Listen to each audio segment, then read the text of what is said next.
Avant de rentrer dans le vif du sujet, je me suis dit que c'était intéressant de dresser un peu un constat dans lequel on était aujourd'hui, le monde dans lequel on est. Il y a quelque chose d'assez incroyable quand on pense à nos rapports de force d'un point de vue militant, c'est que la quasi-totalité de la population en France est aujourd'hui concernée par les enjeux écologiques. Il y a des sondages qui paraissent tous les ans et le dernier en date disait qu'il y avait plus de 3/4 de la population qui avait une sensibilité véritable pour les enjeux de notre siècle, à savoir les enjeux environnementaux. À cela, on ajoute aussi un phénomène qui se nomme l'éco-anxiété, et un autre terme qui a émergé, qui est un peu le symbole de notre siècle, qui s'intitule la solastalgie. La solastalgie, pour ceux qui ne connaissent pas, c'est la nostalgie d'un temps qu'on ne connaîtra plus, relatif aux extinctions d'espèces. Donc on a découvert un mot dans notre champ lexical qui exprime véritablement cette nostalgie d'un temps que peut-être nos enfants ne connaîtront pas. Donc on constate qu'il y a un phénomène assez important d'éco-anxiété qui gagne de l'ampleur, et donc un engagement derrière qui va permettre de pallier ça. On voit qu'il y a de plus en plus de mouvements qui émergent, de plus en plus d'associations qui sont là, et donc il y a une volonté véritable de pouvoir agir à hauteur des enjeux qui nous traversent aujourd'hui. Et donc on a tout un tas de rapports scientifiques qui émergent et dans lesquels les scientifiques ne se contentent plus seulement d'énoncer des faits, parce que depuis le rapport Meadows en 1972, on sait qu'on avait 50 ans pour inverser notre courbe tendancielle et donc toute notre consommation pour ne pas aller dans le mur. Mais au fur et à mesure du temps, depuis cette année 1972, il y a tous les 5 ou 10 ans des rapports scientifiques alarmants dans lesquels les scientifiques se mettent aussi à devenir des militants parce qu'ils ont bien compris l'enjeu qui nous traverse actuellement. Et donc, on a ce phénomène où il n'y a plus véritablement d'objectivité, il y a une subjectivité affirmée de la part du milieu scientifique qui non seulement constate à travers des études ce qui se passe, mais qui à son tour veut s'impliquer parce qu'on comprend bien que l'enjeu qui nous traverse est un enjeu assez crucial. Ensuite de quoi, on a une population qui, comme on l'a dit précédemment, est largement informée de cela, et des médias aussi, qui ne vont pas cacher le mot, qui ne vont pas cacher qu'on a des phénomènes alarmants qui se produisent, et on a enfin des associations et des actions écologistes qui se multiplient, certaines en désobéissance, on va le voir juste après, pour signifier leur mécontentement. Alors en fait, à partir de ce constat-là, la question se pose de savoir comment se fait-il qu'il n'y ait pas de changement véritable quand on a cet écosystème en place. C'est une vraie question qu'on se pose les uns les autres, moi que je me pose le premier. Pourquoi, alors même qu'on a une population qui est largement informée, on a des scientifiques engagés, on a des médias qui en parlent et prétendument des politiques qui agiraient, comment se fait-il que nous n'agissons pas à la hauteur de l'enjeu de ce siècle? Et donc, on va voir là, dans un premier temps, c'est tous les échecs, un peu froidement, que l'on peut constater de ces 10 dernières années. Parce qu'il y a une multitude d'actions entreprises. Alors, on verra qu'il y a aussi pas mal de réussites, mais malgré la multiplication des axes de réflexion et d'action, on ne parvient pas à trouver des brèches, à trouver des failles. La première chose que j'ai voulu observer, parce que je les ai vécues moi-même, ce sont les manifestations. Moi, je n'ai jamais connu, en 36 ans d'existence, de manifestations qui ont permis aux manifestants d'obtenir gain de cause dans leurs revendications. Jamais. La seule à laquelle j'ai participé, c'était en 2006, ça concernait le CPE, et donc c'était des manifestations anti-CPE. Là, on avait obtenu quelque chose, quand je dis nous, moi j'étais juste un étudiant qui y allait, mais on a juste obtenu que la réforme ne passe pas. On a pris ça comme une victoire, alors que c'était juste ne pas perdre les acquis qui étaient là jusqu'alors. Mais à part celle-ci, évidemment, je ne dénigre pas mai 68, tous ces mouvements qui ont existé, mais je ne vois absolument pas en quoi les manifestations aujourd'hui vont servir une cause, à part peut-être se sentir satisfait, à part se défouler, parce que ce sont des défouloirs, des exutoires de population, et les marches pour le climat en témoignent.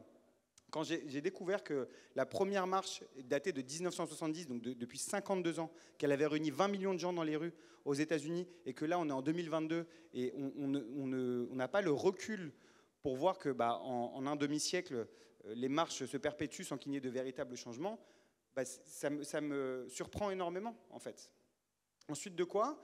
Il y a les associations militantes. Alors j'ai pris Greenpeace parce que c'est celle qu'on voit le plus. En fait, j'aurais pu en prendre plein d'autres. Il y a les Amis de la Terre. Mais c'est vrai que Greenpeace, ils sont connus parce qu'ils maîtrisent très bien l'art de la communication. Quand on pense à une association environnementale en France, on pense directement à Greenpeace. Et pour cause, ils sont là, ils agissent. Ils ont été créés en 1971. Leur raison d'être à Greenpeace, ça a été de lutter contre les centrales nucléaires. Ça a été de militer pour qu'il n'y ait pas de centrales nucléaires en France. Alors là encore, on a 50 ans de recul et on voit malheureusement que cette façon-là de militer, sans vouloir leur jeter la pierre, n'a pas fonctionné.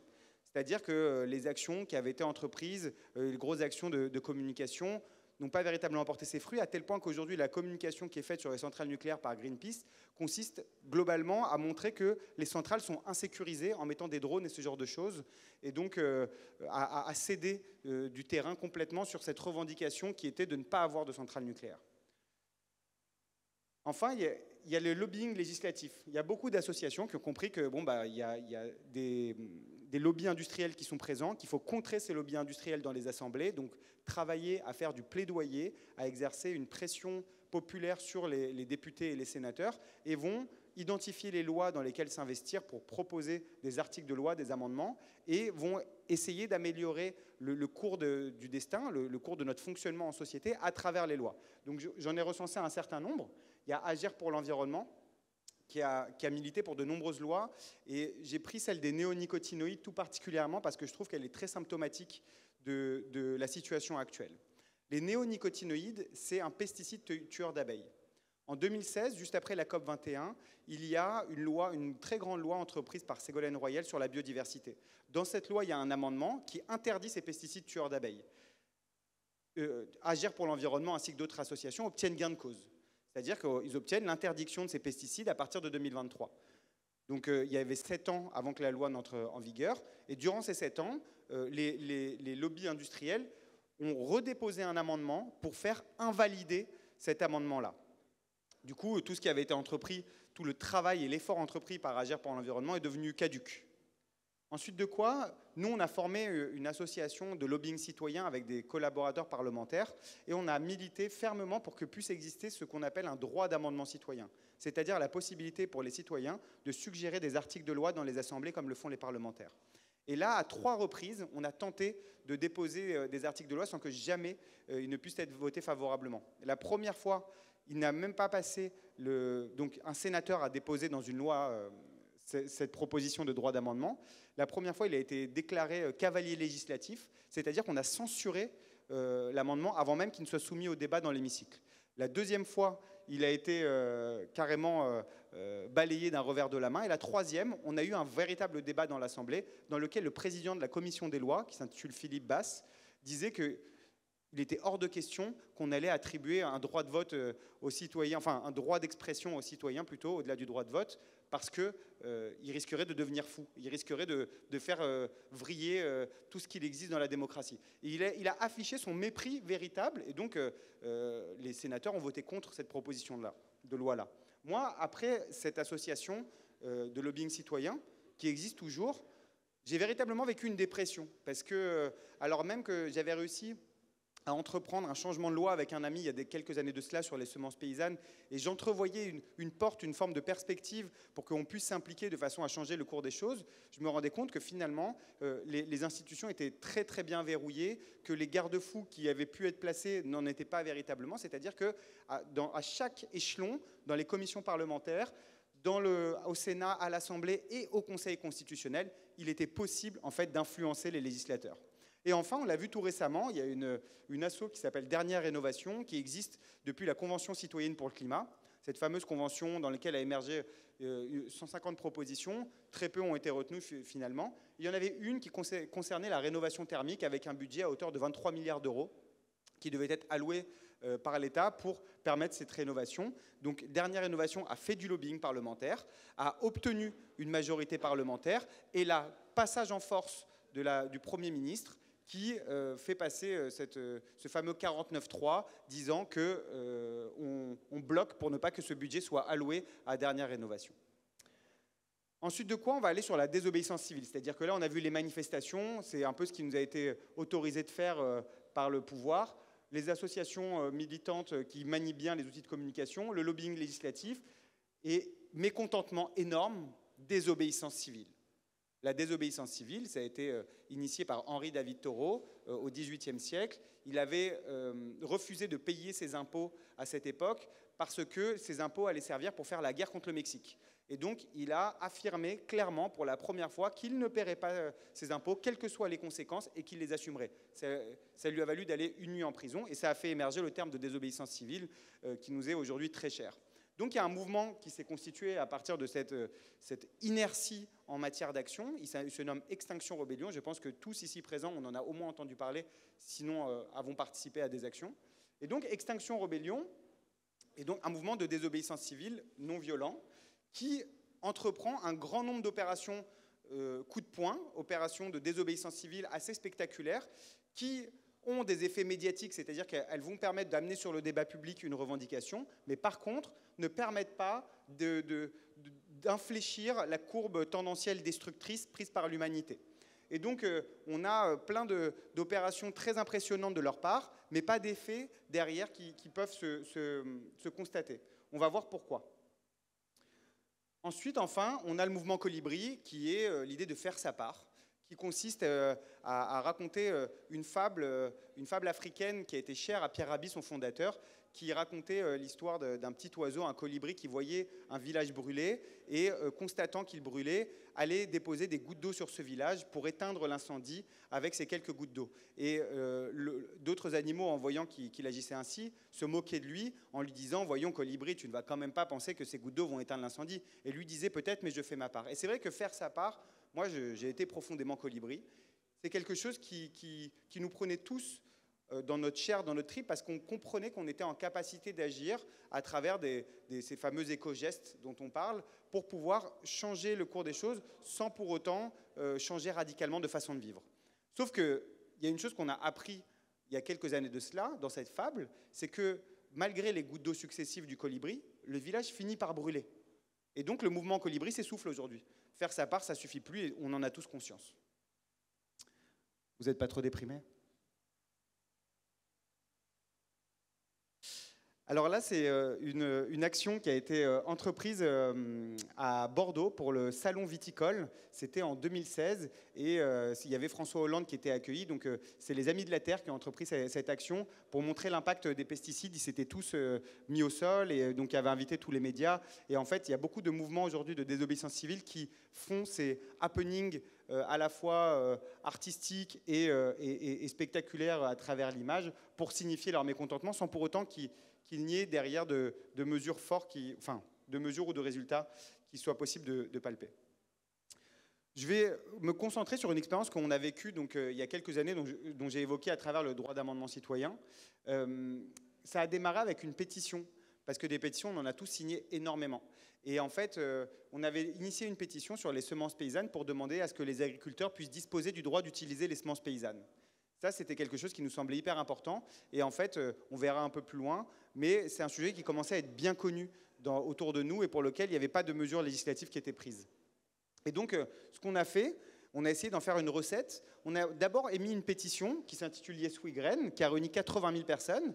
Et en fait, à partir de cette pétition, on avait constitué une base militante qu'on tenait informée très fréquemment pour les impliquer dans des actions futures. Il y avait eu une consultation citoyenne dans la même loi biodiversité dont je parlais avec les néonicotinoïdes. Et quand il y a eu cette loi, on a demandé aux 80 000 signataires d'harceler toutes les boîtes e-mail des sénateurs pour qu'ils prennent position sur les amendements qu'on défendait. Et donc, il y a eu des milliers de mails qui sont partis à ce moment-là. Et on a obtenu gain de cause, comme un état de grâce. Et donc, contre les lobbies industriels, on a obtenu un changement de loi sur les semences. Et on s'est dit, génial, c'est comme ça qu'on va y arriver. On va harceler les députés et les sénateurs d'email. Et en fait, ils ne pourront plus jamais ignorer nos revendications. Et là, ça va marcher. Et en fait, on s'est dit qu'on tenait une formule qui allait fonctionner. Sauf que, voilà, on était hyper contents, c'était après les semences. Sauf qu'en fait, avec le droit d'amendement citoyen, on a vu que cette formule-là ne fonctionnait pas. On a pris la même recette. On a lancé une pétition pour expliquer la revendication.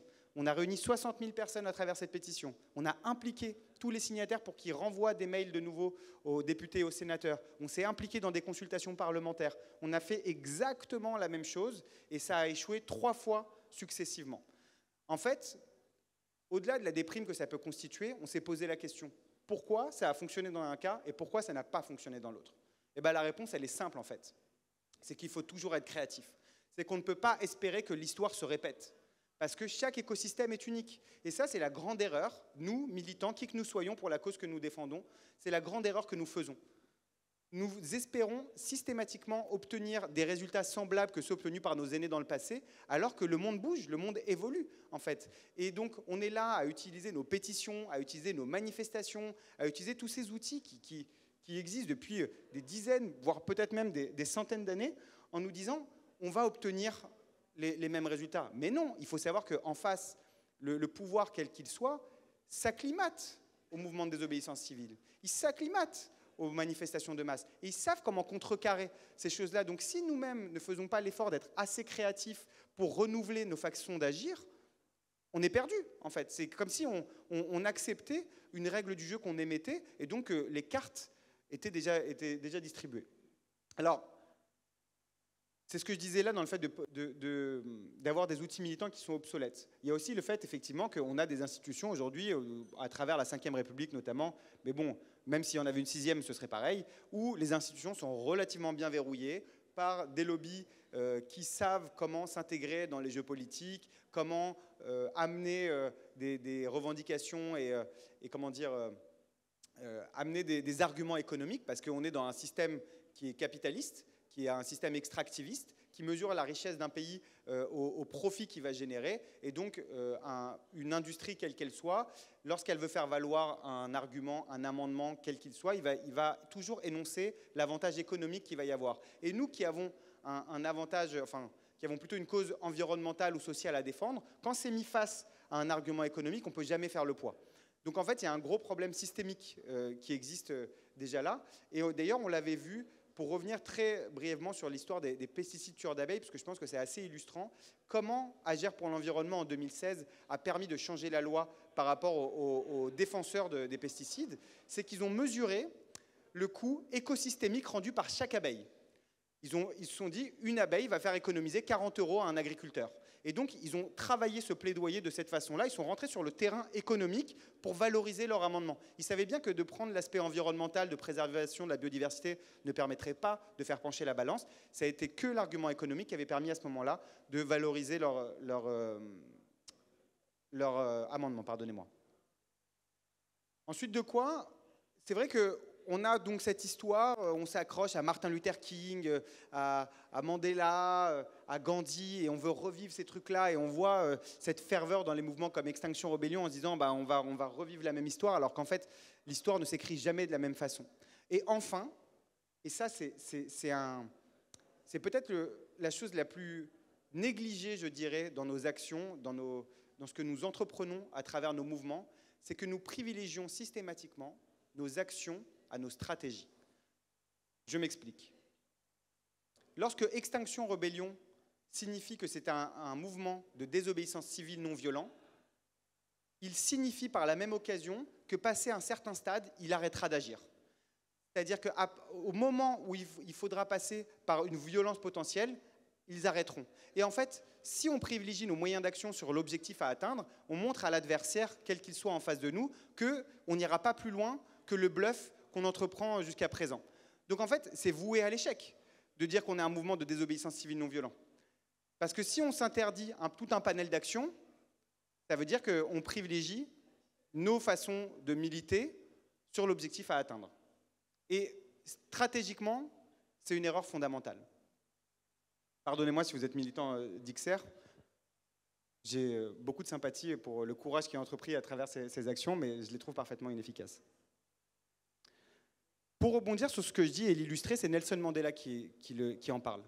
Et pourquoi j'ai pris cette citation de Mandela? Parce que Mandela, c'est un apôtre de la non-violence. Mandela, il est connu justement pour réconcilier les populations, pour montrer qu'il y a une voie de paix qui est possible. Pourtant, qu'est-ce qu'il nous dit, Mandela? Qu'en fait, c'est systématiquement l'oppresseur qui définit la nature de la lutte et donc que les moyens que nous allons employer sont relatifs à ceux mis en place par cet oppresseur, quel qu'il soit. Donc en fait, ce n'est pas nous qui allons décider de l'outil ou de l'action la plus juste à entreprendre pour servir notre objectif. C'est la lutte elle-même qui va nous définir les moyens d'action les plus appropriés. Et je trouve ça très intéressant parce que ça permet d'inverser finalement l'image et l'appréciation qu'on s'en fait. Et une fois qu'on raisonne d'un point de vue de stratégie, en fait, on va penser les choses de façon très différente. On va plus s'interdire d'être créatif. On va réfléchir d'abord à notre objectif absolu. Donc là, si je reprends un mouvement comme XR, c'est préserver le vivant coûte que coûte. On va analyser les forces et faiblesses. Les nôtres, d'abord, le fait, par exemple, qu'on manque de moyens financiers, qu'on peut manquer de moyens humains, de moyens techniques, de compétences, mais aussi les forces et faiblesses de nos adversaires. C'est qu'ils ont peur de perdre peut-être la bataille de l'opinion, ils ont peur de perdre la bataille économique, ils ont peur de perdre un certain nombre de choses, sachant que la force, ils ont la force évidemment de la loi, ils ont la force de la répression, ils ont tout un tas de forces aussi. Et en fait, quand on va dresser ces matrices stratégiques, on va comprendre que dans certains cas, ce que l'on pensait être nos faiblesses peut devenir des forces. Et du coup, ça devient très intéressant. On va faire une étude de cas derrière qui va nous permettre d'illustrer ce point-là. Ensuite de quoi, la stratégie, elle va comprendre qu'on ne va pas faire des actions coup de poing pour les faire. On va s'inscrire dans un temps long. On va voir qu'avant d'obtenir des résultats, parfois il faut attendre 4, 5 ou 10 ans. Et donc, on va entreprendre nos actions de façon à tenir dans le temps, à savoir maintenir notre boussole, notre cap. Et surtout, on va s'autoriser d'être créatif, de jouer avec les éléments. Et c'est ça, peut-être le plus important. C'est, dans le militantisme, c'est être créatif. On s'autorise la créativité dans tout un tas de choses. On s'autorise l'ingéniosité aussi dans tout un tas de choses, mais pas dans le militantisme. Et bien là, maintenant, on va s'autoriser à être créatif. Ça peut être au travers de l'art, mais ça peut être au travers de tout un tas de choses en fait, qu'on va pouvoir générer de façon à répondre à notre objectif. Enfin, on ne va pas attendre de nous inscrire dans un agenda peut-être qu'on va nous soumettre, un agenda parlementaire, une COP qui va se dérouler, ou tout un tas de choses pour garder l'initiative. Parce que quand on accepte finalement de rentrer dans un agenda qu'on nous soumet, eh ben on perd notre capacité de déstabiliser. Et moi, j'aime beaucoup en cela le jeu d'échecs. C'est qu'on dit qu'un bon joueur d'échecs, ce n'est pas celui qui saura bien se défendre, c'est celui qui saura déstabiliser l'adversaire. Et en fait, nous, on le constate bien. Je vais vous donner un exemple pour cela qui est assez anodin, mais qui nous a beaucoup fait sourire, Caroline et moi, le mois dernier. On construisait un très grand habitat léger sur notre terrain, le Croissant Fertile, dans lequel on est installé. Et on a fait un grand chantier collectif, on était 35. On l'avait annoncé partout dans les médias comme étant le plus grand habitat léger d'Europe. Voilà, nous, ça nous fait rire un peu de ne pas se cacher par rapport à la loi et d'affirmer ce droit que l'on prend. Et puis, au 4e jour du chantier qui durait un mois, il y a un hélicoptère, un gros hélicoptère de la gendarmerie qui nous survole en vol stationnaire, qui se pose au-dessus du chantier avec les hélices qui tournent à toute vitesse et qui est là juste pour nous intimider. Qu'est-ce qui se passe dans la plupart des cas? On flippe, on panique. Alors, je ne dis pas que ce n'était pas impressionnant. Moi, je pensais qu'il y avait le GIGN qui allait descendre. Enfin, je voyais déjà les films américains se dérouler sous nos yeux. Mais en fait, au-delà de ça, on s'est dit, OK, ils ont fait une manœuvre d'intimidation pour nous signifier leur présence de façon à ce qu'on fasse gaffe, qu'on soit un peu sur nos gardes. Nous, ce qu'on a fait, c'est qu'on a appelé le cabinet du préfet en faisant un scandale, en disant, écoutez-nous bien, si vous ne nous présentez pas des excuses et si vous n'arrêtez pas tout de suite d'utiliser l'argent de l'État pour faire des choses qui n'ont aucun sens, sachant que nous, en plus, si les gens viennent, on leur ouvre la porte, on va mettre un bordel pas possible dans tous les médias. On a eu le chef de la sécurité du cabinet au téléphone qui s'est confondu en excuses.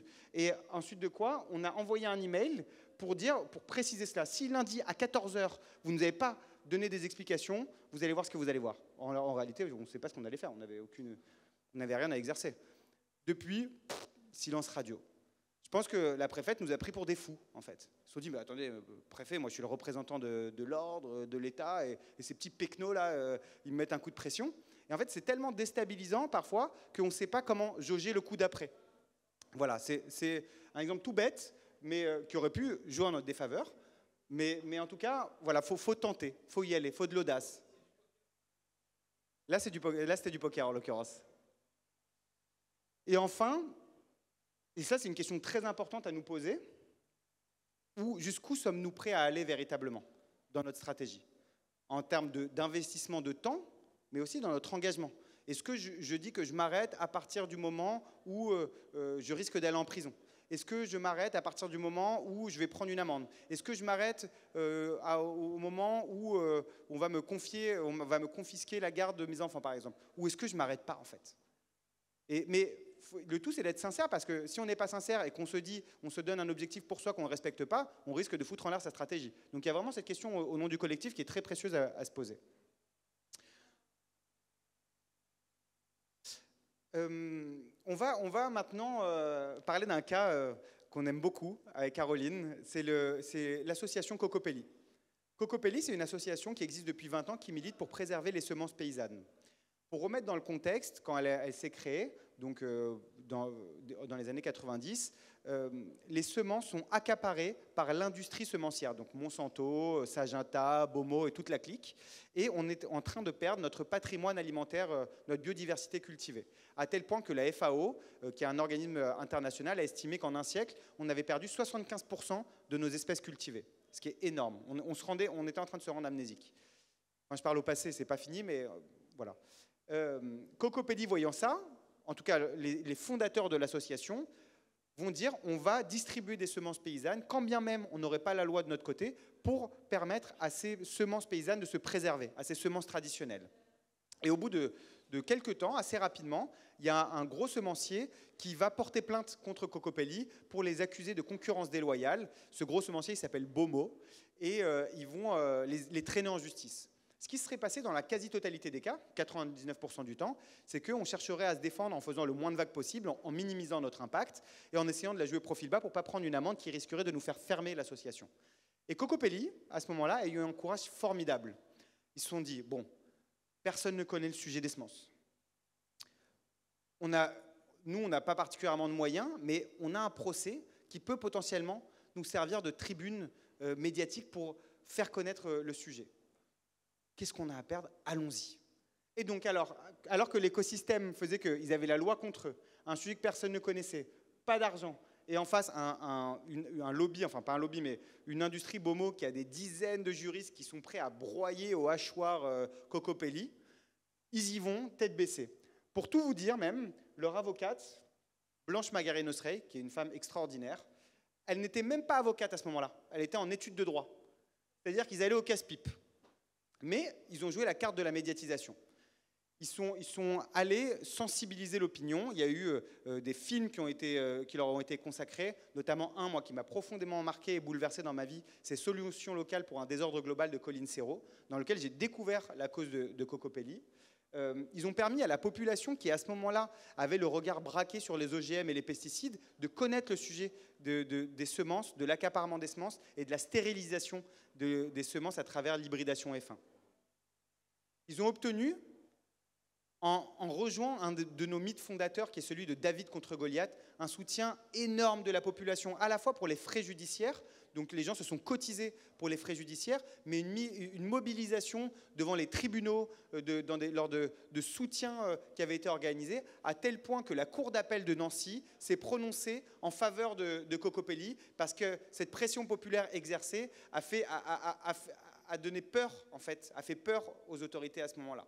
Et donc, il y a une jurisprudence Cocopelli qui fait que cette association, alors que même qu'elle n'avait pas le droit de vendre toujours ces semences paysannes-là, n'était pas accusée de concurrence déloyale. Et à partir du moment où on a cette décision de justice qui arrive, on est en 2009, il me semble, plus personne ne veut attaquer d'autres associations qui défendent les semences paysannes. La loi ne change pas, c'est-à-dire qu'on ne peut pas s'échanger les semences, on ne peut pas les vendre, on ne peut pas en faire usage pour les professionnels, mais il y a une omerta où plus personne ne va attaquer Cocopelli et les autres parce qu'ils ont peur que ça crée du remous, que ça fasse des vagues. Et en fait, en gagnant cette bataille de l'opinion, en obtenant cette jurisprudence, Cocopelli va permettre de changer la loi quelques années plus tard, une loi à laquelle nous avons contribué avec Alexandre. C'est grâce à tout ce travail qui a été établi qu'on a pu ensuite changer cette loi et que Blanche Margaret-Nosrey, cette fameuse avocate qui alors était étudiante en droit, a fait pression sur les autorités européennes pour que la défense des semences paysannes soit désormais un droit qui soit dans tous les pays de l'Union européenne. Donc elle a obtenu une victoire hyper importante pour nous tous. Et donc, je n'ai pas parlé du terme qui est pour moi magnifique, qui est le tai chi politique. C'est qu'ils ont pris la force qui était déployée contre eux, en l'occurrence cette attaque en justice, pour la retourner contre l'adversaire. C'est-à-dire que cette menace qui était la leur, ils s'en sont servis comme une force incroyable pour permettre non seulement de connaître le sujet, mais d'obtenir des victoires. Et en fait, cela, on peut l'avoir en toutes circonstances, si on analyse bien les situations. C'est que si on se fait oppresser, si on a des difficultés que l'on rencontre, c'est peut-être la meilleure chose qui peut nous arriver pour faire bouger une cause fondamentalement. Ça, c'est un peu en résonance avec ce qu'on évoque là, c'est la question de l'opinion publique. Aujourd'hui, tout le monde gouverne avec l'opinion publique. Quand on maîtrise l'opinion, quand on l'a avec nous-mêmes, quand bien même on n'aurait pas les lois de notre côté, eh bien, ça permet d'influencer le cours du destin. Et nous, c'est ce qu'on a essayé de faire avec Caroline, ma chère et tendre alliée, avec qui je vis toutes ces belles aventures. C'est qu'on s'est dit, on veut reproduire cette histoire qu'a vécue Cocopelli dans notre cas à nous pour la défense de l'habitat léger. Alors, je vais rétro-pédaler, juste avant qu'on fasse une pause, pour vous parler un peu des cabanes, pour vous parler un peu de notre histoire militante à nous, parce que là, j'étais un peu plus universitaire. Nous, avec Caroline, on entreprend un grand voyage en van en 2018 avec notre petite fille, notre première, et on va rencontrer tout un tas d'initiatives en France qui vont expérimenter une façon de vivre autrement, qui vont expérimenter des nouvelles formes d'utopie. Et en fait, très vite, lorsqu'on fait ce voyage en van, on s'aperçoit que les gens sont épuisés, qu'ils renoncent à leurs rêves et ils renoncent à leurs projets, notamment parce que les lois en matière d'urbanisme sont tellement restrictives qu'en fait, ça dénature toute la vision initiale qu'avaient alors les porteurs de projets. Et nous, à ce moment-là, on voit l'habitat léger comme une clé de voûte, on le voit toujours d'ailleurs aujourd'hui, à la fois pour changer de modèle agricole, c'est-à-dire vivre sans avoir d'empreinte au sol sur son terrain sobrement et pouvoir cultiver, et en même temps changer véritablement de façon d'habiter la terre, d'habiter le monde avec une empreinte qui soit la plus vertueuse possible. Sauf que les lois ne le permettent pas. Et donc, on a fait la rencontre d'un petit lutin des bois qui s'appelle François, en Corrèze, en octobre 2018. Et François, à ce moment-là, commençait à être inquiété par le maire de sa commune qui avait découvert ces cabanes 2 mois avant. Et en le rencontrant, on s'est dit, on va défendre ces cabanes. C'est un lieu de poésie sans commune mesure, c'est un lieu où on peut rêver, et Dieu sait qu'on a besoin de rêver les uns les autres dans ces univers anxiogènes que nous avons ces dernières années. Et donc, on va rêver tout cela avec François. Et on s'est dit avec Caro, on ne lâchera pas l'affaire. Et qu'est-ce qu'on fait quand on n'a pas d'argent, quand on n'a pas la loi avec nous, quand on n'a pas de connaissances particulières? Eh ben, on va utiliser une des forces qu'on a aujourd'hui, c'est les médias. Alors, je sais que les médias peuvent tout nous faire dire. Ils peuvent nous diaboliser autant qu'ils le souhaitent.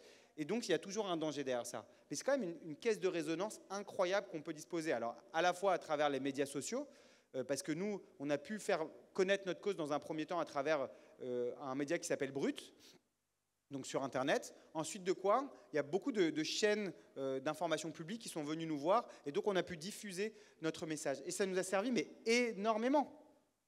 Parce que, alors, on passe sur l'écosystème législatif, parce qu'en fait, le fait d'apparaître dans des médias à fort impact, ça nous permet d'obtenir énormément de soutien à notre tour. Alors que personne ne connaissait les cabanes, alors que l'habitat léger souffrait d'une image compliquée parce qu'on avait vu cette cabane dans les arbres qui nécessitait d'être démontée. Du coup, tous les gens se disaient mais c'est horrible, on va être obligé de démonter à notre tour.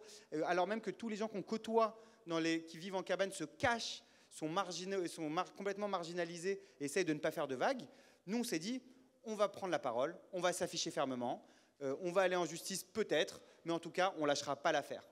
Et en fait, ce qu'on a fait dans ces médias, c'est qu'on a permis de faire connaître l'habitat léger et on a permis de montrer une autre façon de vivre. On a montré qu'il était possible pour nous, les êtres humains, de vivre en harmonie avec les espèces vivantes. On a montré qu'il était possible à nous, êtres humains, pas seulement de limiter notre impact écologique, mais aussi d'aggrader. Pas seulement dégrader, mais aggrader. Ce magnifique mot aggrader qui fait dire qu'on peut avoir une empreinte vertueuse au sein des écosystèmes. Et donc, en luttant pour préserver les cabanes, on montre aussi tout un tas d'imaginaires qu'il est possible de développer et on se sert des médias pour cela. Et ça, c'est juste peut-être la plus grande richesse qu'on a pu vivre d'un point de vue extérieur ces dernières années, c'est cette préfiguration politique. Et enfin, en ayant cette caisse de résonance médiatique, on met la pression sur les autorités. Nous, ce qui se passe à ce moment-là, c'est qu'il y a un maire qui est là depuis plusieurs mandats, qui se comporte comme un shérif.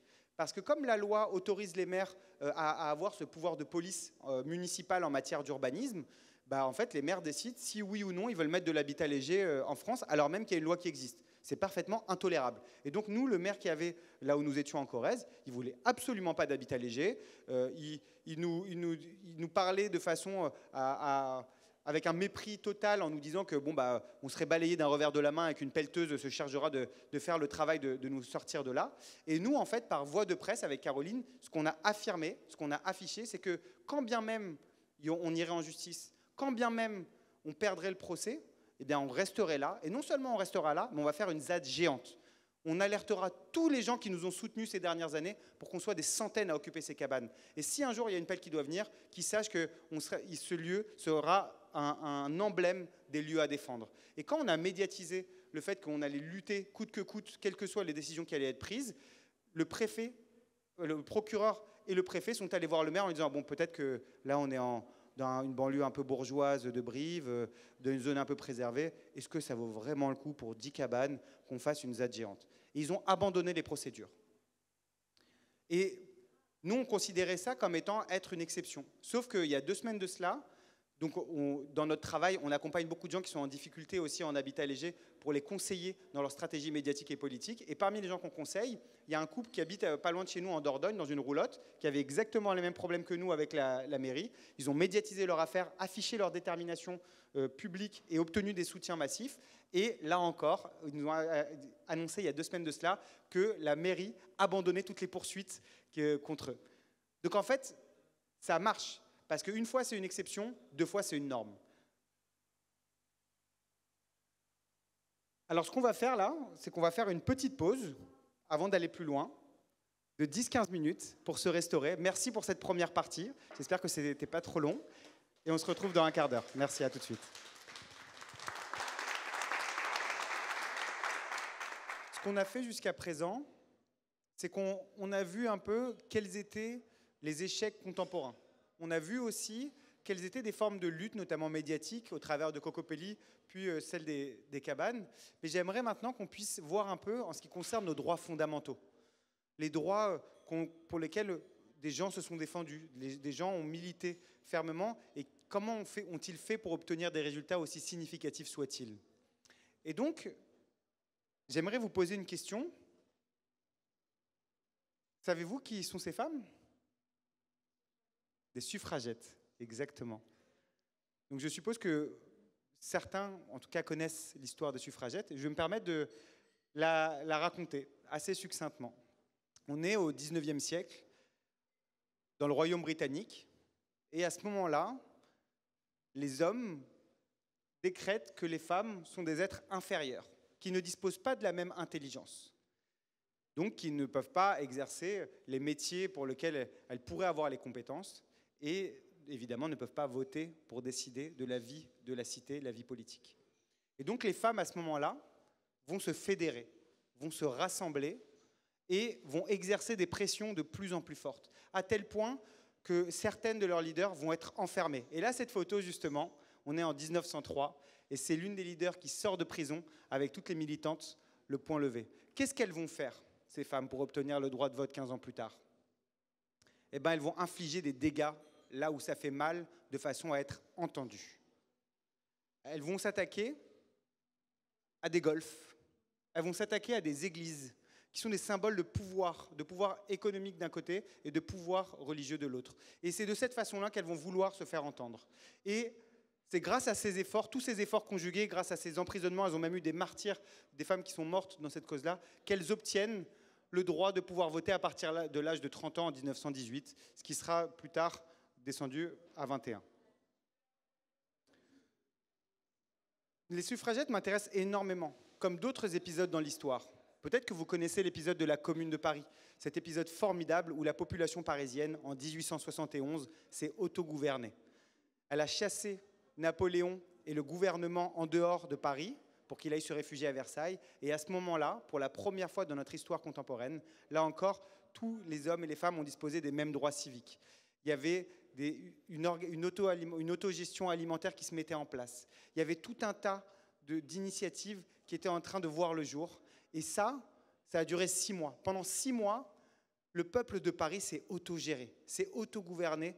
Et c'est une aventure absolument incroyable qu'on connaît trop peu, qu'on connaît trop mal, parce qu'en fait, c'est la Commune de Paris qui a influencé le communisme. Karl Marx est venu de Russie pour étudier ce qui s'était passé à Paris et puis à Lyon aussi, pour se dire mais comment un peuple peut s'autodéfinir et réussir en bonne intelligence à vivre pleinement et en ayant obtenu des droits que nul autre n'avait obtenus jusqu'alors.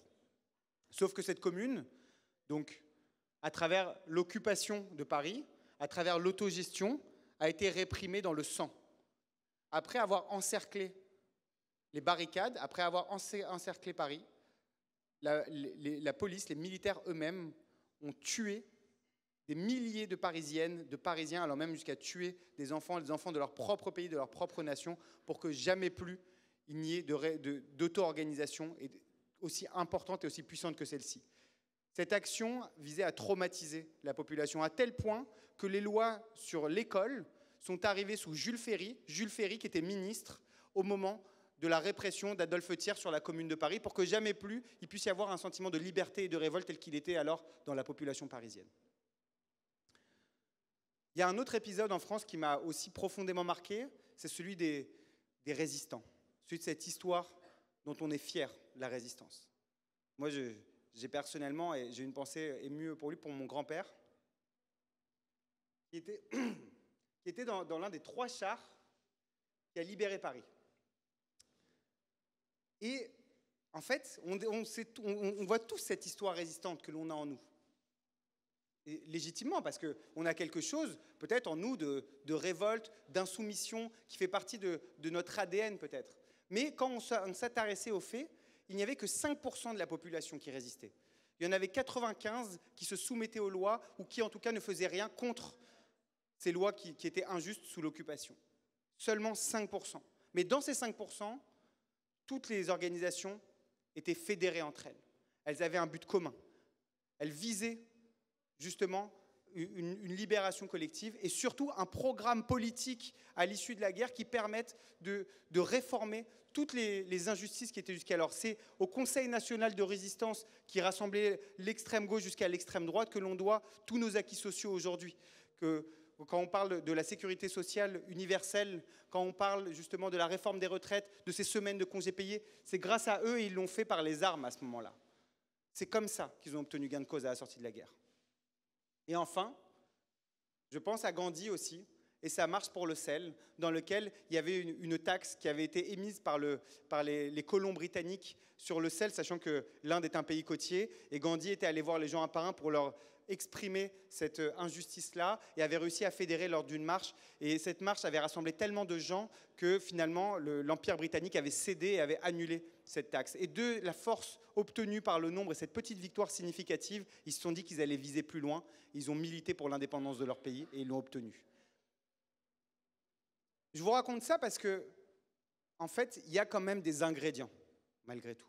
Il y a des choses aujourd'hui qui se répètent dans l'histoire, qui s'adaptent à l'histoire et qui font leurs preuves. Et on va le voir derrière ces luttes historiques à travers nos luttes actuelles. J'ai pris un certain nombre d'exemples que vous devez connaître. Le premier étant Notre-Dame-des-Landes, un lieu qui s'est constitué pour s'opposer à un projet d'aéroport pour préserver une zone humide, une zone pleine de biodiversité, une zone dans laquelle il y a eu un monde qui s'est créé. Il y a eu une société qui s'est faite. Il y a eu cette forme de préfiguration politique dont on parlait tout à l'heure, où on a pu voir un autre, un ailleurs, un rêve, une utopie impossible qui a vécu, et qui a vécu à échelle de milliers d'habitants. Et ça, c'était formidable. Je ne sais pas si vous avez eu la chance d'y aller, en tout cas, je vous invite à y aller encore aujourd'hui. Il y a vraiment quelque chose que je n'ai trouvé nulle part ailleurs, c'est la possibilité de laisser cours à nos imaginaires, de laisser cours à nos rêves et à un monde qu'on souhaiterait voir possible. Pour ça, ils ont occupé l'espace. Ils ont expérimenté l'autogestion. Je pourrais rentrer dans les détails, il y en a plein, mais il y a notamment un marché où ça s'appelle le non-marché, tous les vendredis soirs. Tous les producteurs, qu'ils soient de fruits et légumes, de plantes médicinales, de pain et de tout ça, vont déposer leur production sans même regarder quoi que ce soit. Tout le monde rentre dans ce non-marché, va se servir allègrement de tout ce qu'ils souhaitent et laisser ce qu'ils veulent. S'ils ne veulent rien laisser, personne ne leur en tiendra rigueur. Et ça, moi, ça m'a complètement bouleversé. Ensuite, un exemple peut-être qu'on a moins connu chez nous parce qu'il s'est vécu aux États-Unis, c'est l'exemple de Standing Rock. Standing Rock, c'est un pipeline qui devait traverser toute une partie de l'Amérique du Nord, notamment des réserves prétendument protégées pour des populations autochtones, et qui a pour ambition de faire écouler 550 000 barils de pétrole par jour. Il y a eu un très gros mouvement de lutte là-bas, c'était un peu le Notre-Dame-des-Landes aux États-Unis, où il y a eu des milliers, voire des millions de gens qui sont passés, qui ont fait de la désobéissance civile, qui ont fait des recours juridiques, qui ont essayé toutes sortes d'actions qui n'ont jamais empêché que ce pipeline voie le jour. Et en fait, parmi tous ces militants, il y avait 2 femmes qui se sont dit on en a assez en fait, de ces outils qu'on met à notre disposition et pour lesquels on a nous-mêmes des répressions en justice sans même qu'on obtienne de résultats significatifs. Et bien en fait, on va agir au cœur de l'enjeu, au cœur du problème. On va perforer le pipeline. Elles ont pris une visseuse, tout simplement, aussi simple que ça. Elles ont fait fuiter le pipeline à plein d'endroits. Et en fait, ça a été une catastrophe pour cette industrie-là. Elles se sont fait attraper dans le temps, elles ont nié. Aujourd'hui, je ne sais pas où elles en sont dans leur procès, mais en tout cas, elles ont infligé à elles seules, sans avoir un rond, ce que des milliers d'autres militants et d'organisations, des ONG avec des millions d'euros de budget n'ont pas su faire. Infliger des dégâts là où il faut à l'adversaire. Ensuite, il y a cet exemple plus récent qu'on voit avec les méga-bassines, et moi je le trouve extraordinaire cet exemple des méga-bassines, parce qu'il rassemble à la fois le sabotage et l'occupation de l'espace. Rassembler des milliers de gens sur un territoire lors d'un rassemblement festif, militant, mais joyeux, et se dire qu'ensemble, on va retirer en fait, ces couches de caoutchouc pour que l'eau revienne à la terre. Ne plus se cacher lors de ce sabotage de masse et exprimer sa vision des choses. Oui, bien sûr. Les méga-bassines, en fait, c'est des projets de bassines à échelle industrielle, donc des bassines qui font plusieurs dizaines d'hectares, pour stocker l'eau, donc pomper l'eau de la nappe phréatique, prétendument en hiver, pour qu'au moment de l'été, lorsqu'il y a des grosses sécheresses, les très gros agriculteurs qui font de la monoculture intensive avec des champs de céréales à perte de vue et qui mettent des pesticides à tout va, puissent arroser leurs champs avec cette eau-là. Sauf qu'il y a plusieurs problèmes qui se posent là-dedans. Le premier étant que quand on va pomper toute la nappe, eh ben on va priver toute la population autour de cette eau-là, pas seulement les humains, mais tous les écosystèmes, avec des étangs qui s'assèchent, avec des cours d'eau qui se suppriment et tout ça. Ensuite de quoi, c'est une aberration parce que l'eau va s'évaporer, on sait très bien. Et donc, ce qui se passe, c'est qu'il y a des mouvements de lutte citoyens qui voient le jour depuis quelques mois, quelques années, pour empêcher ces méga-bassines et vont carrément saboter ces méga-bassines pour que l'eau se réinfiltre de nouveau dans la terre. Il y en a eu un il y a 2 semaines encore, il y a eu des milliers de gens qui se sont rassemblés à cette occasion. Ensuite, il y a les gilets jaunes qui souffrent alors d'une image assez ambivalente parce qu'il y en a qui les adorent, d'autres qui les détestent. Je pense que les médias ont beaucoup joué à ce qu'on les déteste. Moi, je les aime énormément parce qu'en fait, ils ont fait ce que nous tous, on rêvait de faire. Ils ont occupé les ronds-points. Ils ont occupé un espace central, c'est-à-dire qu'ils se sont réappropriés un espace public et ils ont opéré un blocage économique. Ils ont appuyé là où ça fait mal. Et en fait, ça aurait pu être un succès si ça avait perduré dans le temps. Et pour moi, ça a été déjà un succès parce que la graine a été semée. Ils ont réussi à faire peur. Comme jamais depuis la Seconde Guerre mondiale, le gouvernement n'a eu peur. Et ça, personne n'oubliera ce qu'a fait les Gilets jaunes à travers l'occupation de ces espaces, à travers les blocages qu'ils opéraient dans un moment hyper convivial, un moment de réappropriation, un moment où on se sentait faire corps et faire ensemble.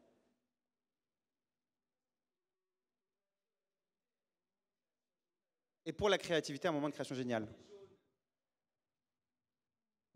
Mettre ce gilet jaune qui est totalement quelque chose anodin, qui est dans notre coffre, qui est caché, ça déjà c'était une idée, d'avoir un costume tous ensemble, et puis d'aller vers des non-lieux, pas vers les places des centres-villes, mais aller vers des non-lieux qui ont coûté des millions, et tout d'un coup dire que ces non-lieux, on en prend possession. Personne n'y habite, on y fait n'importe quoi, on y met des crottes, on y met beaucoup d'argent, et ça je trouvais que c'était très créatif. Bien sûr, de les avoir embellis, de les avoir habités, d'avoir habité l'espace en fait. C'est comme ça qu'on est un habitant de la cité, qu'on est un citoyen. C'est en occupant l'espace, en se l'appropriant, et c'est exactement ce qu'ils ont fait. Alors, cette image que l'on voit là, ce sont des pompiers qui vont éteindre un incendie sur un engin forestier. Donc c'est un acte de sabotage militant qui a eu lieu, comme il en existe beaucoup, parce que on s'est aperçu en fait que quand on avait les lois qui n'étaient pas de notre côté, quand les mouvements de désobéissance civile ne suffisaient plus, quand en fait on n'a plus de moyens légaux pour se faire entendre, il reste la force économique.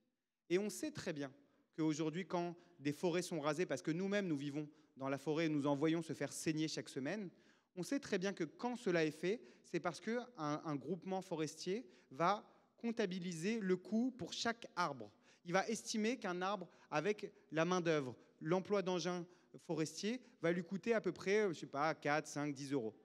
Et en infligeant un dégât économique sur l'engin forestier, et ben, tout d'un coup, l'arbre, il coûtera plus 5 euros, il en coûtera 20. Et puis si on le refait une seconde fois, l'arbre, il coûtera plus 20 euros, il en coûtera 40. Et en fait, au bout d'un moment, on réfléchira à 2 fois avant de détruire la forêt. Et donc, dans ces actes de sabotage qui sont opérés en faveur de la nature, eh ben, généralement, on ne le revendique pas. On se cache, on le fait anonymement, on est cagoulé, on le fait la nuit, on espère ne pas laisser d'empreinte. Mais si vous n'en avez jamais entendu parler, ce n'est pas que ça n'existe pas, c'est que ça marche.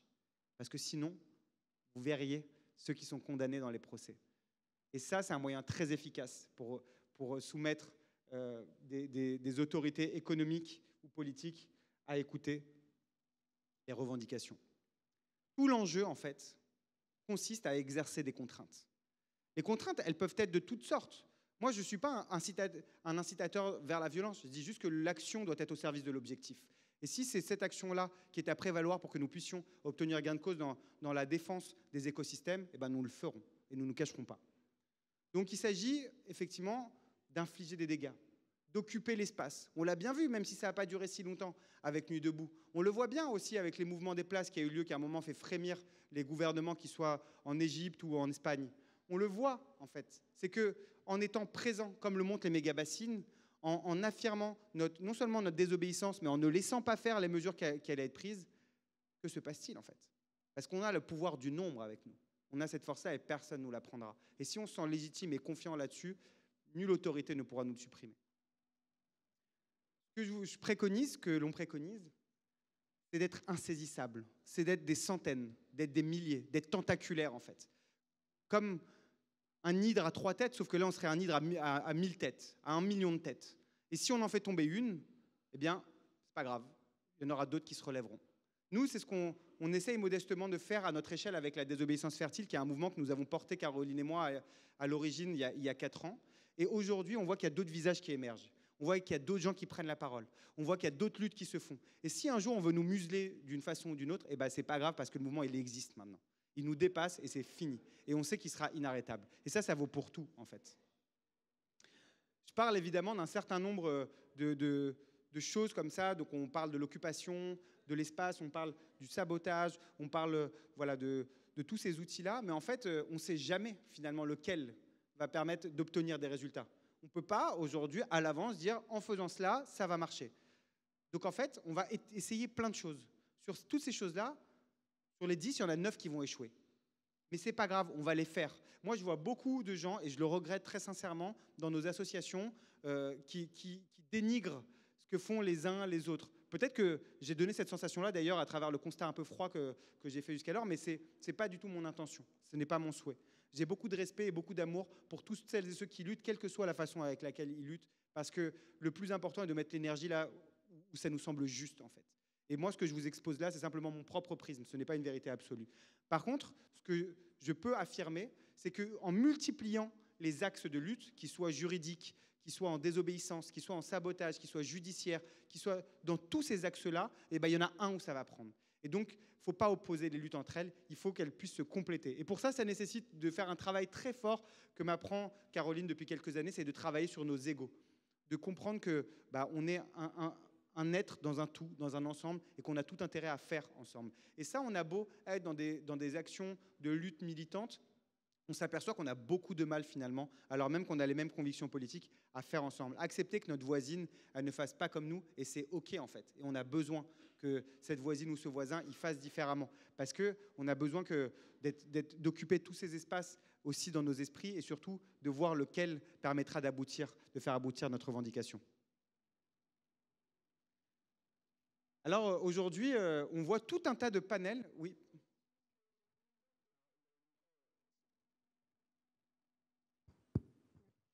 En fait, tu pourrais citer un exemple très concret. C'est notre mairie actuelle En fait, quand on est arrivé dans cet endroit, on est arrivé sur un territoire où il y avait 15 ans de militantisme.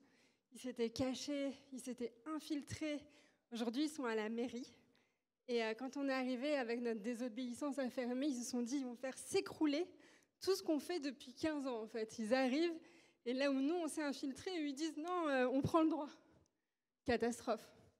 Sauf qu'on leur a dit bah non, en fait, nos techniques, elles sont complémentaires. Quoi. Vous vous infiltrez. Nous, on met un peu la pagaille, mais on se dit qu'on ne se laissera pas faire. Et si on est ensemble, étant donné qu'on a un objectif commun, et ben, peut-être que notre complémentarité, ce sera une force. Ils se sont dit, ils sont complètement fous. Sauf qu'ils ont commencé à faire des demandes de stécale, donc à vouloir rentrer dans le processus que la loi suppose pour faire ces fameuses pastilles vertes et nous donner le droit de vivre en habitat léger, voilà, pour changer le PLU. Et ils se sont rendus compte que c'était un processus très long, qui demandait beaucoup d'énergie et qu'il fallait convaincre toute l'intercommunalité, en fait. Et face donc, à ces espèces de hippies qui maintenant sont à la mairie et qui vivent en cabane et qui veulent le droit de vivre en cabane, bah, quand ils ont su que nous, on arrivait à la désobéissance, ils se sont dit, bah, qu'est-ce qu'on préfère? Les hippies qui sont à la mairie et qui font au moins des demandes d'autorisation, ou ceux qui débarquent et qui disent, bah, non, en fait, nous, on ne vous demandera même pas le droit. Et en fait, on est devenu une force, parce que maintenant, ils peuvent leur dire « Ouais, mais si vous ne nous donnez pas le droit, il y a tous les gens qui sont en train de rejoindre la désobéissance fertile dans le secteur, ils vont le prendre, en fait. Donc, soit vous décidez que c'est vous qui gardez le pouvoir, et donc on peut continuer à vous demander le droit, soit, en fait, les gens, ils vont le prendre. » Et là, ça devient intéressant. Et c'est là qu'on voit la complémentarité, en fait. Merci beaucoup pour cet exemple. Donc, on voit qu'aujourd'hui, ce qui était perçu comme un gros mot quand on parlait donc, du sabotage, mais en fait, le terme le plus exact, c'est du désabotage. Parce qu'en fait, les saboteurs, ce ne sont pas ceux qui vont infliger peut-être des dégâts économiques à des engins forestiers ou des engins agricoles, mais ce sont ceux véritablement qui vont tuer la vie, en fait, qui vont détruire le vivant. La violence, il faut la questionner avant d'agir. Il faut savoir qui est violent. Est-ce que celui qui est violent, c'est celui qui va neutraliser cet engin forestier, ou c'est celui qui va tuer la forêt, qui va tuer toutes les espèces vivantes? Et à partir de là, en fait, ça nous permet aussi de rééquilibrer cette balance. Ça nous permet aussi d'être plus en harmonie avec nos propres convictions et se dire parfaitement non violent quand le soir, on va enfiler une cagoule pour faire du mal à un petit engin forestier qui lui-même fait beaucoup de mal aux écosystèmes.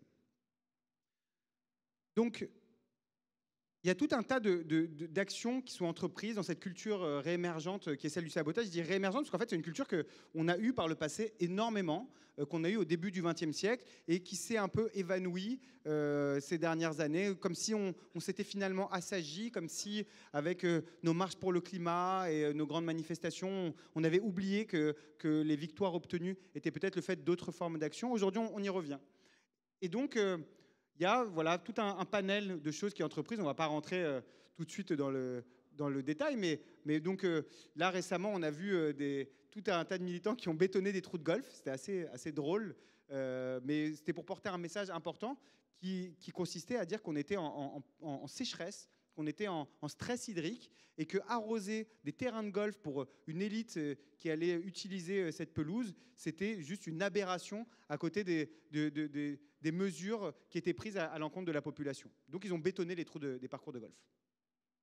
On a aussi un grand nombre d'antennes téléphoniques, on l'a vu avec la 5G, une recrudescence d'actions comme ça qui ont été entreprises, parfois des lignes haute tension et ce genre de choses, pour lesquelles il y a des sabotages qui sont entrepris de façon à ce qu'il n'y ait pas des nuisances électromagnétiques supplémentaires qui soient dans les campagnes et dans les territoires.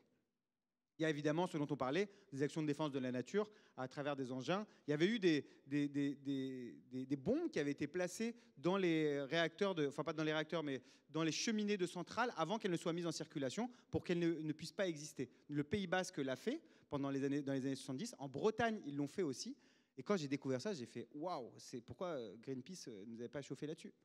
Et donc, il y a aussi des actions qu'on connaît qui sont très populaires parce que faites par énormément de gens et parce que elles ont, elles apportent un élan populaire. On pense aux faucheurs d'OGM, aux faucheurs volontaires, voilà, qui ont empêché à ce que des OGM, à l'époque à titre expérimental et puis ensuite en culture, ne puissent se diffuser dans les cultures, notamment céréalières en France.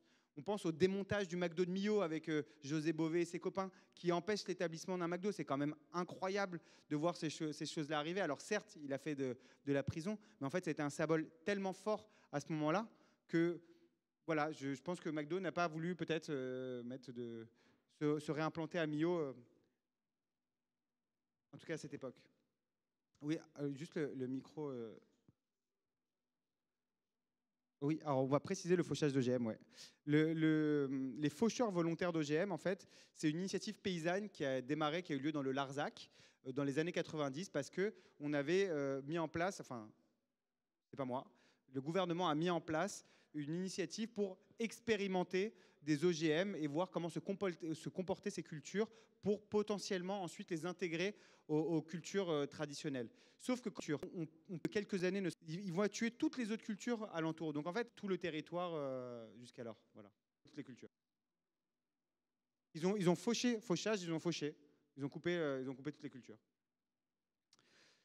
Donc, il y a ce chiffre qui a été avancé par un chercheur il y a quelques années de cela, c'est qu'en fait, il y a énormément d'actions clandestines de sabotage qui sont entreprises partout dans le monde. Et en fait, c'est ce que je vous disais tout à l'heure, c'est que si on n'en entend pas parler, c'est que le propre problème du sabotage, contrairement à la désobéissance civile, c'est d'agir dans l'anonymat. C'est qu'on ne revendique pas ce que l'on fait. Et là, c'était, il y a 2 ans de cela, une antenne 5G qui était en train d'être installée et pour lesquelles les gens filmaient le fait de la brûler et la neutraliser. Bon, c'est clair que c'est pas hyper joyeux ce que je raconte là, même moi je sens que dans mon karma, je suis pas le meilleur des mecs, mais bon, c'est important d'accentuer un peu là-dessus. Maintenant, pour conclure, il ne s'agit pas seulement de voir tout ce que l'on peut détruire, tout ce que l'on peut casser, tout ce que l'on peut empêcher, parce que c'est toujours lutter contre, inlassablement. Ce qui est important, ce qui est très important même, c'est quelle société on souhaite voir advenir. Pourquoi nous faisons cela, en fait? Pour quel monde on se bat, finalement? Certes, ce n'est pas pour qu'on puisse voir plus d'extraction encore, mais quel est le souhait que nous formulons? Et c'est vrai que parfois, on est là un peu le nez dans le guidon et on se dit ouais, je vais empêcher qu'ils détruisent ça et tout. Ok, mais après, on fait quoi alors? Et c'est hyper important, en fait, de voir aussi que dans cette forme de militantisme, qu'il faut créer de nouvelles formes de société et on en a sur lesquelles on peut s'appuyer. Alors, je pense que certaines d'entre elles vous sont pas tout à fait familières. Si je vous demande combien parmi vous connaissent le Rojava, pouvez-vous lever la main, s'il vous plaît? 1, 2, 3, 4. On va dire qu'il y a un tiers, en étant généreux, un quart qui connaissent le Rojava. Et pour le Chiapas, à peu près pareil. Oui, ok.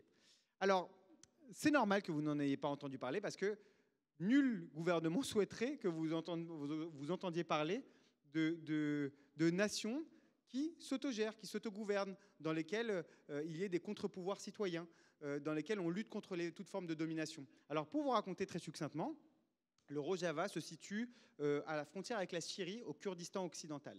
C'est un pays tout jeune qui a été fondé en se basant sur une culture politique qui s'appelle le municipalisme libertaire, qui elle-même a été mise en place par un homme, Murray Bookchin, dans les années 70.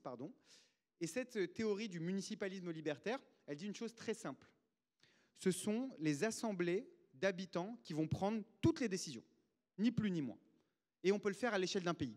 C'est-à-dire qu'à l'inverse de nos gouvernements, à nous, on va élire des représentants à qui on signe un chèque en blanc pour qu'ils fassent ce qu'ils veulent derrière. Là, à l'inverse, les représentants qui devront nous représenter ne pourront parler que sous le mandat qu'on leur a accordé, que sous notre nom. Ils ne pourront rien dire d'autre. Et donc, c'est ce qui se passe au Kurdistan occidental, au Rojava. C'est qu'il y a ce qu'ils nomment le confédéralisme démocratique, donc qui part de la base, qui part du village. Ils estiment d'ailleurs qu'une assemblée ne peut pas faire plus de 400 familles. Donc, ils ont fermé le nombre de façon à être sûr que chacun puisse avoir la parole. Et on va remonter des stratifications comme ça pour être sûr de prendre des décisions et s'accorder ensemble. Et ce qu'il y a de merveilleux, c'est que cette nation, elle a été érigée par des femmes qui ont lutté contre les formes de colonialisme et qui ont lutté ensuite contre toute forme de domination, parce que le propre de cette pensée politique, c'est de lutter contre les formes de domination qui ont été entreprises entre les classes sociales, entre les espèces vivantes, entre les classes d'âge et entre les sexes.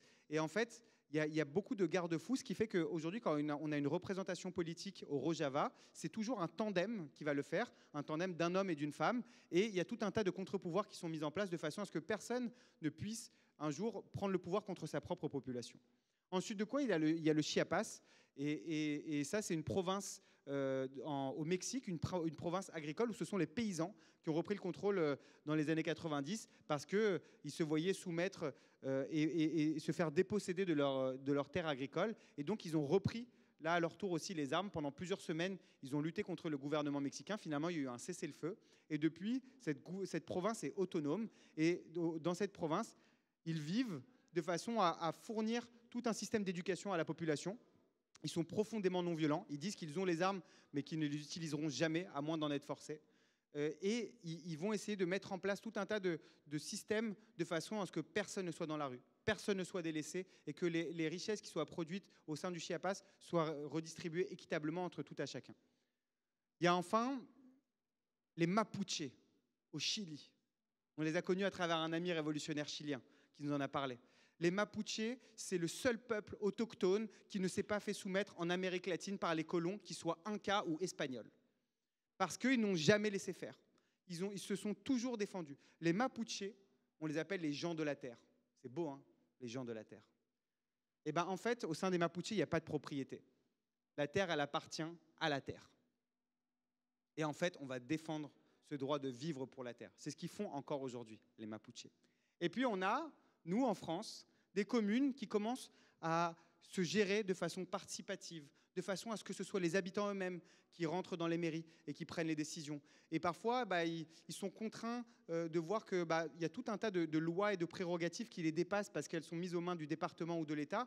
Et donc, parfois, ils s'y soumettent. Et là, on arrive à un momentum de notre histoire où ils se disent, mais en fait, nous aussi, nous allons appliquer cette théorie du municipalisme libertaire. Nous n'allons pas laisser d'autres autorités autres que nous-mêmes pour décider du bien-être de notre village, de notre canton.